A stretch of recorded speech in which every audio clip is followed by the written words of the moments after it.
Hello friends, आजकल बहुत सुनने में आ रहा है कि फलाने के बच्चे को डाउन सिंड्रोम हो गया तो उसको बच्चा खलास कराना पड़ा, या फिर डाउन सिंड्रोम हुआ था और वो पकड़ा नहीं पाया बीमारी, या फिर डॉक्टर को नहीं दिखाया था और अब बच्चा मंद बुद्धि का है। तो ये कैसे हम लोग समझेंगे कि हमें डाउन सिंड्रोम के लिए स्क्रीनिंग कब करानी है, डॉक्टर्स के पास कब जाना है? क्योंकि जनरली आप लोग ये सोचते हो कि जब शुरुआती कुछ दिनों में तो हम लोगों को डॉक्टर के पास जाना ही नहीं चाहिए, अभी तो बच्चे का कुछ बना ही नहीं है।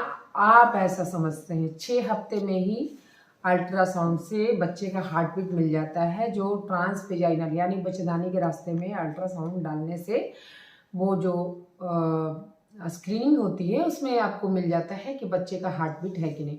अगर ट्रांस एब्डोमिनल अगर करोगे, जनरली तो 5 से 6 हफ्ते के बीच में मिल जाता है। ट्रांस वेजाइनल में थोड़ा पहले मिलता है और ट्रांस एब्डोमिनल में थोड़ा बाद से मिलता है।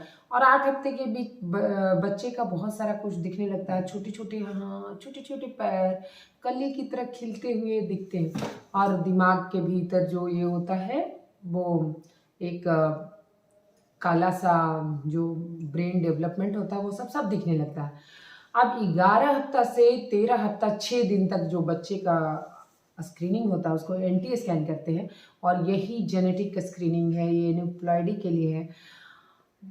जनरली बाहर जो है डॉक्टर लोग बड़े बड़े अच्छे अच्छे महानगरों में वो क्या करते हैं कि वो कंबाइंड टेस्ट करते हैं, चाहे माँ किसी भी एज ग्रुप की हैं, वो चाहे आपकी 20 साल से लेके कभी भी प्रेग्नेंट हुई हैं, 65 साल, 25 साल, 30 साल, 45 साल, तो वो कभी भी प्रेग्नेंट हुई हैं, तो उनको आईवीएफ से भी प्रेग्नेंट हुई हैं तब तो ज़रूरी है।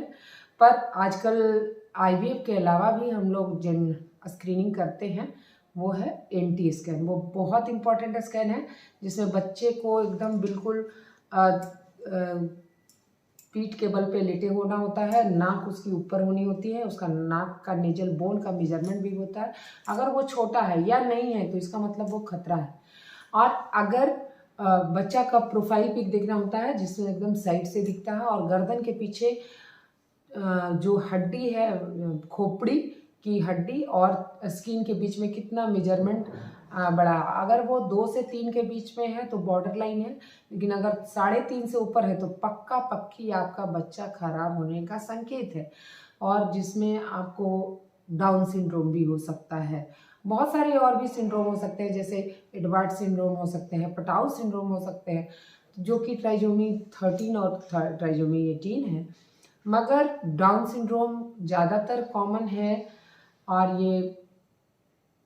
ये ट्राइजोमी 21 है, यानी कि जहाँ क्रोमोजोम 2 के बजाय जिनकी प्रतिलिपि 3 हो गई है।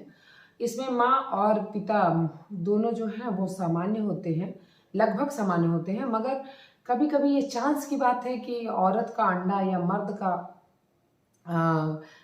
जो स्पर्म है उसमें जो है आपका क्रोमोजोम का एक कॉपी एक्स्ट्रा हो जाता है, जिसके कारण से वो बच्चा जो है डाउन सिंड्रोम का पैदा होता है।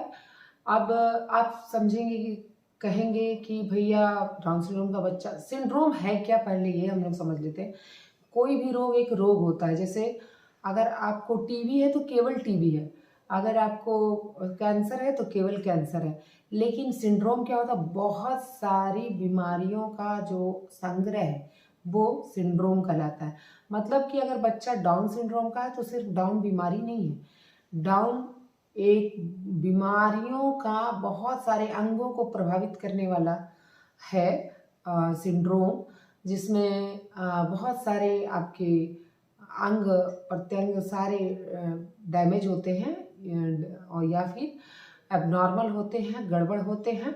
ऐसे बच्चे थोड़ा मंद बुद्धि के होते हैं, थोड़ा जीभ इनका बाहर होता है, और थोड़ा ऐसे मुड़ी को हिलाते रहते हैं, और माऊ बन के 6 महीने पे नहीं चलेंगे, 12 महीने पे आपके वो बेड के चारों तरफ पकड़ पकड़ के नहीं चलेंगे। यहीं से माँ को, बाप को और घर के लोगों को शक होने लगता है कि बच्चा थोड़ा नॉर्मल है, जितना दिन पे जो होना चाहिए वो नहीं हो पा रहा, मम्मी पापा दादा दादी के अलावा कुछ आगे बोल नहीं पा रहा, खाना पानी नहीं मांग पा रहा।